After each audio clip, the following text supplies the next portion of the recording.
안녕하세요. 오늘은 GRU에 대해 배워볼게요. GRU는 Gated Recurrent Unit의 약자예요. 지난 시간에 LSTM을 배웠죠? 세 개의 게이트와 두 가지 상태를 가진 복잡한 구조였어요. GRU는 LSTM의 효율적인 동생이에요. LSTM의 핵심 아이디어는 유지하면서 구조를 더 단순하게 만든 모델이에요. 게이트는 3개에서 2개로 줄었어요. 상태도 2개에서 하나로 줄었어요. 그런데 성능은 비슷해요. 어떻게 가능한지 알아볼게요. LSTM과 GRU를 비유로 설명해 볼게요. LSTM을 노트북과 머릿속을 함께 쓰는 학생에 비유했어요. 노트북에는 장기 기억을 기록하고 머릿속에는 단기 정보를 유지했어요. 지우개, 펜, 형광펜 3가지 도구를 사용했죠. GRU는 어떤 학생일까요? 머릿속 하나로 모든 것을 관리하는 학생이에요. 노트북 없이 머릿속만 사용해요.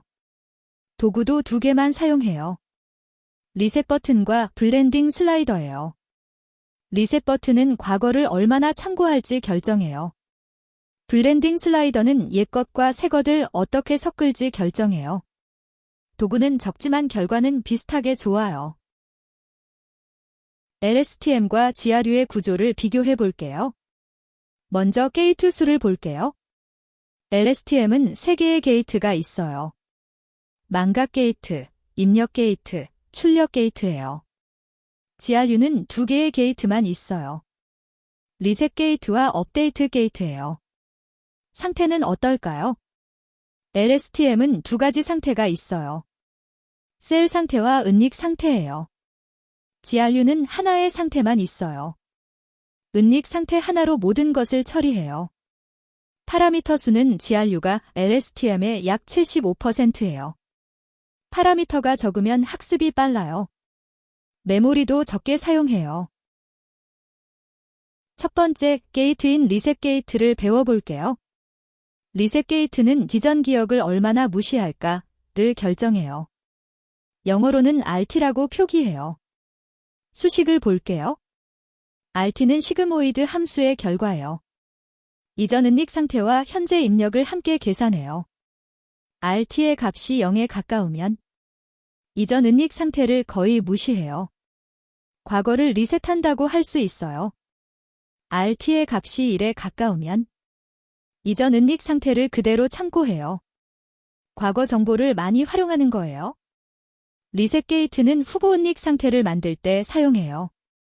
과거를 얼마나 참고할지 결정하는 역할이에요. 두 번째, 게이트인 업데이트 게이트를 배워볼게요. 업데이트 게이트는 이전 상태와 새 정보를 어떤 비율로 섞을까를 결정해요. 영어로는 ZT라고 표기해요. 이 게이트가 GRU의 핵심이에요. ZT 하나로 읽기와 기억하기를 동시에 처리해요. ZT가 크면, 예를 들어 0.9라면 이전 상태의 90%를 유지해요. 새 정보는 10%만 반영해요. 변화가 적은 상태라고 할 수 있어요. ZT가 작으면, 예를 들어 0.1이라면 이전 상태의 10%만 유지해요. 새 정보를 90% 반영해요. 큰 변화가 일어나는 거예요. LSTM에서는 망각 게이트와 입력 게이트가 별도였어요. 하지만 GRU에서는 ZT와 1-ZT로 하나의 게이트가 2 역할을 해요. 후보 은닉 상태를 만드는 과정을 배워볼게요. 후보 은닉 상태는 HT-라고 표기해요. 틸드는 물결 표시예요. 수식을 볼게요.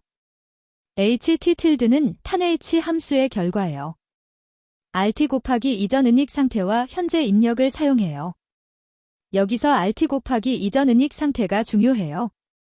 리셋 게이트로 필터링된 과거 정보예요. RT가 0이면 과거를 완전히 무시해요. RT가 1이면 과거를 그대로 사용해요. 이렇게 필터링된 과거 정보와 현재 입력으로 새로운 후보 은닉 상태를 만들어요. 이 후보는 최종 은닉 상태를 계산할 때 사용돼요. 최종 은닉 상태를 계산하는 방법을 배워볼게요. 최종 은닉 상태 HT는 가중 평균이에요. 수식을 볼게요. HT는 ZT 곱하기 이전 은닉 상태 더하기 1 빼기 ZT 곱하기 후보 은닉 상태예요. 이 수식이 지하류의 핵심이에요. 첫 번째 부분인 ZT 곱하기 이전 은닉 상태는 이전 상태에서 유지할 부분이에요. 두 번째 부분인 1 빼기 ZT 곱하기 후보 은닉 상태는 새로 추가할 부분이에요. 두 값을 더하면 가중 평균이 돼요. 있는 만큼 새로 채운다는 제약이 있어요.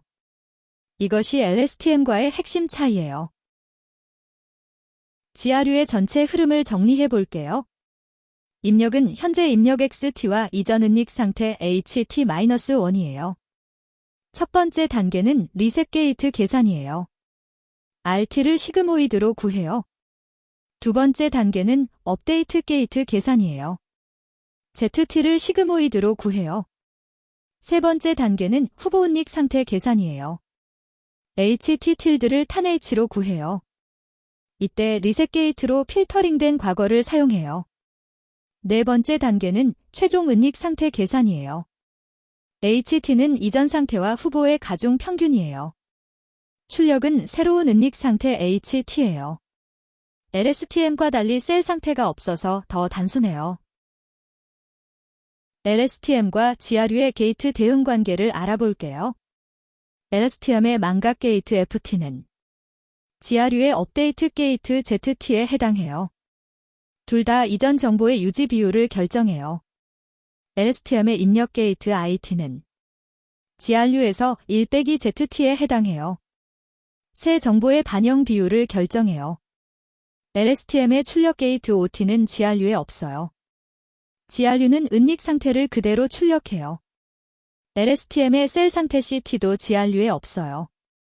지하류는 은닉 상태 하나만 사용해요. 지하류의 리셋 게이트 RT는 LSTM에 없어요.